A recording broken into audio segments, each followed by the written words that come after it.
ga buela faza kala ka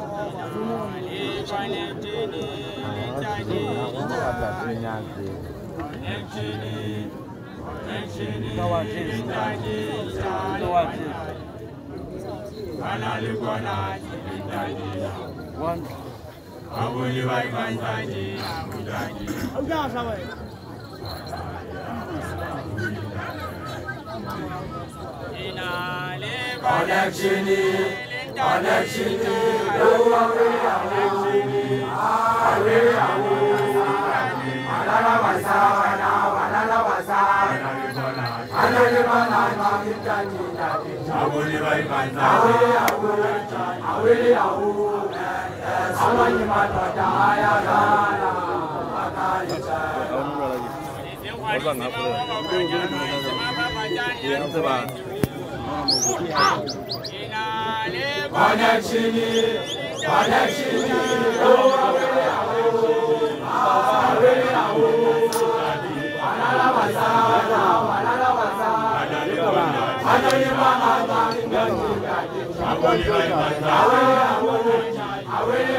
lina jato.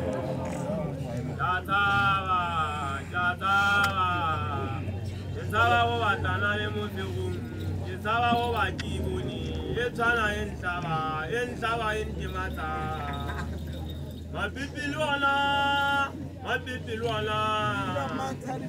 Yawai, ado yawara, yawarimina, ado yezeta, wachomu, awajagambavas, awajagambavas, yezalevas, ilina jato, awajagambavas, yezalevas, ilina jato.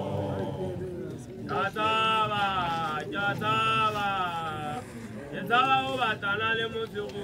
Jataba o bakibuni. Etana entaba. Entaba entimata. Mabipilwana. Yawai, ado yawara, yawarimina, ado yezeta, wachomu, awajagambavas, awajagambavas, yezalevas, ilina jato. Awajagambavas, yezalevas, ilina jato. Mabipilwana. Yawai, ado yezeta, yawarimina, ado yezeta, wachomu, awajagambavas, awajagambavas, yezalevas, ilina jato. Awajagambavas, yezalevas, ilina jato.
Kijana kidogo mmoja wala kaka ya lumani.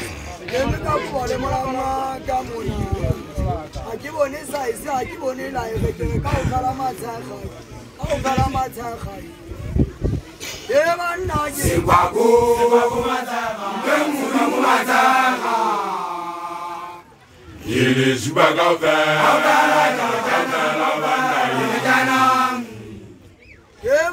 Sikwaku mataka. Kemu mataka. Yele subaga fe.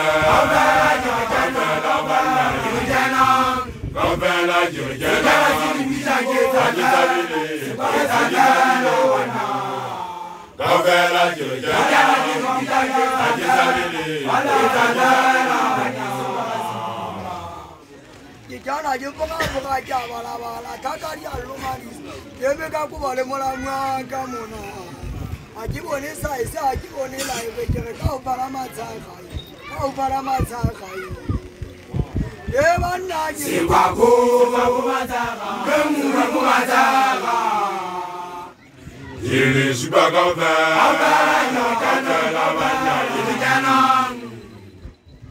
Sikwaku mataka. Kemu mataka. Yele subaga fe.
phải lấy tàu cầu của phải lấy phần của nhà cháu mà phải tàu có cái lúc của năng tàu mà phải lấy khoa chất là khăn chân phải là phải trả giá khăn tay mình tàu khẩu về lòng khẩu về lưng khẩu phá khẩu bạn nhà liền luôn mà phải cháu có bán cũng có làm thì nhà cái chính sách nó cũng là cái này thì sự người ta không có độc quyền thì mà không mà khẩu bạn làm cái đó chạy lên cứ chạy làm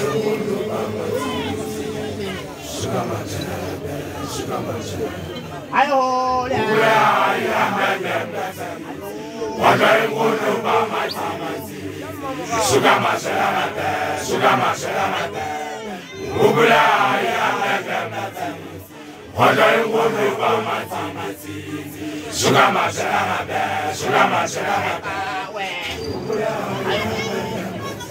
Asa kita khana ni kita kan ba mu na ke se khana ma ni kita ba ma ni ko lo yo khana yo ka ta ko ko la la khana ka ba le ko na bo ta la o ba ko ta la ni ta la ni so ma ni ma ke ta ti ko ma ta khana ni ko ka ba ba ha ja wa na ni ka ba na ki ka ma wa sa ko wa ba na ni ma na o se ka ta ai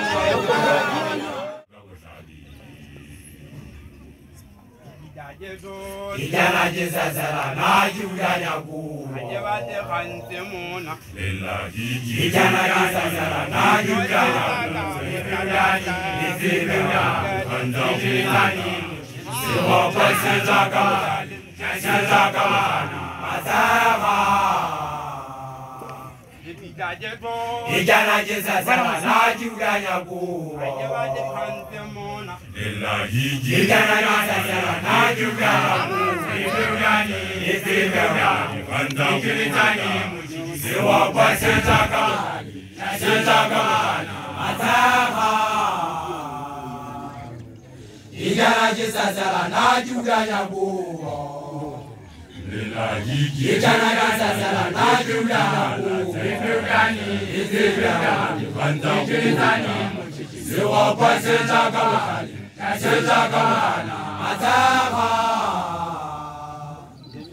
Ijana jesasala na jula nyangu. Ijana jesasala na jula nyangu. Oppo si chakalakwa, azaba.